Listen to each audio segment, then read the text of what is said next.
had just gotten pregnant. Then my husband died in an accident. While I was mourning him, a stranger suddenly appeared behind me. Excuse me, ma'am. I have a proposition for you.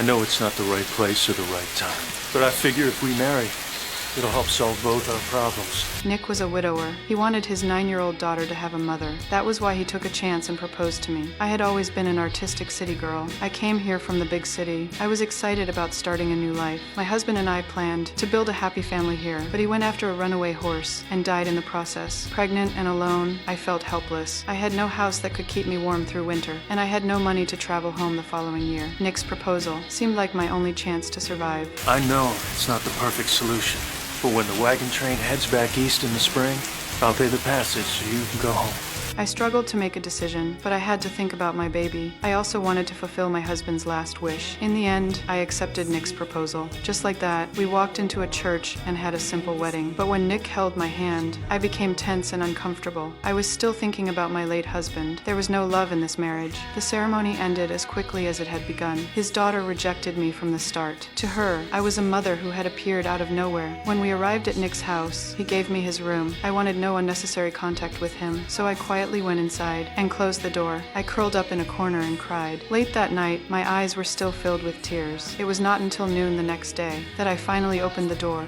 I've never seen nobody sleep so long. I had barely become a stepmother, and his daughter gave me quite a welcome. Nick thoughtfully took Maisie out to buy food. He wanted to give me some time alone. By then, I was starving. I could not stop myself from eating as fast as I could. After lunch, I went outside and sat on the swing. The sunlight was unusually bright, but I still could not stop missing my husband. I cried all day. By the time night fell and Nick and Maisie came home, I was still crying beside the bed. Is she all right?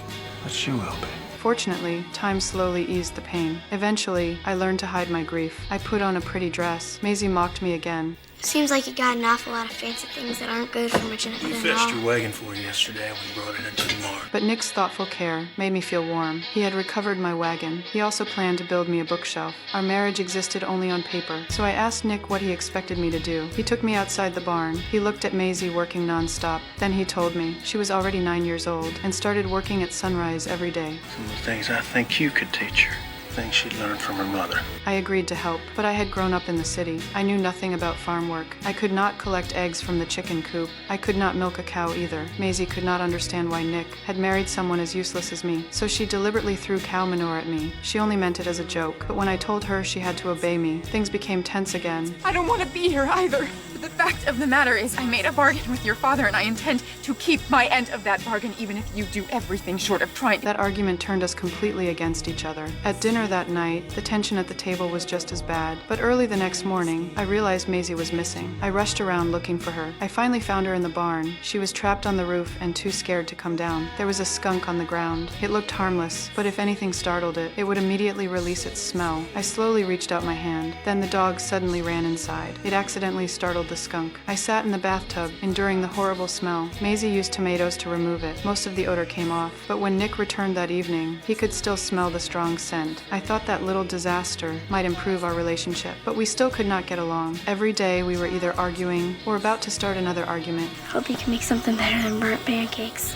I refused to let fried chicken defeat me. I found a recipe for it. Then I spent a long time catching a chicken. By the time Nick and Maisie came home, I proudly showed them the fried chicken I had made. That night, I was taking a bath. The room was completely dark. Nick walked in without knowing I was there. After spending several days together, Maisie started to see me differently. We finally managed to get along. For the first time, she mentioned her late mother. The next day, I noticed that Nick went out alone every day. I was curious about where he went. I wanted to follow him and find out, but the autumn wind made me shiver, so I gave up. When I returned to the house, I saw Maisie tightly holding her mother's dress and crying. Seeing her grief hurt me. I raised my hand to cover my mouth, but I was too late to stop myself from making a sound. Maisie noticed me. She thought I had deliberately invaded her privacy. She felt humiliated. I didn't mean to be there. Don't say that! You don't know nothing! I do want to help you.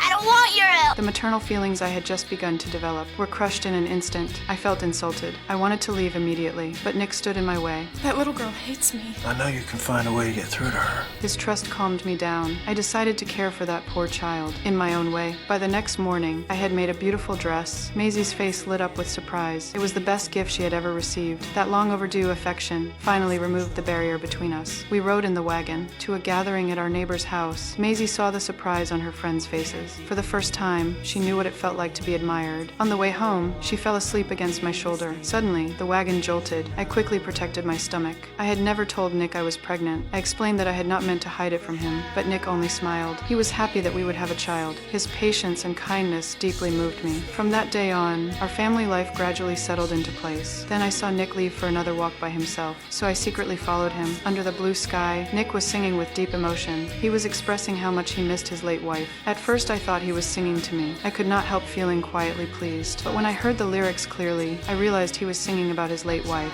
so I quietly walked away. On my way home, I unexpectedly found the missing horse. The memories came rushing back. I walked over to the horse. All the grief I carried for my husband poured out, but winter came quickly in the west. One moment, snowflakes were drifting down. The next, a blizzard had taken over.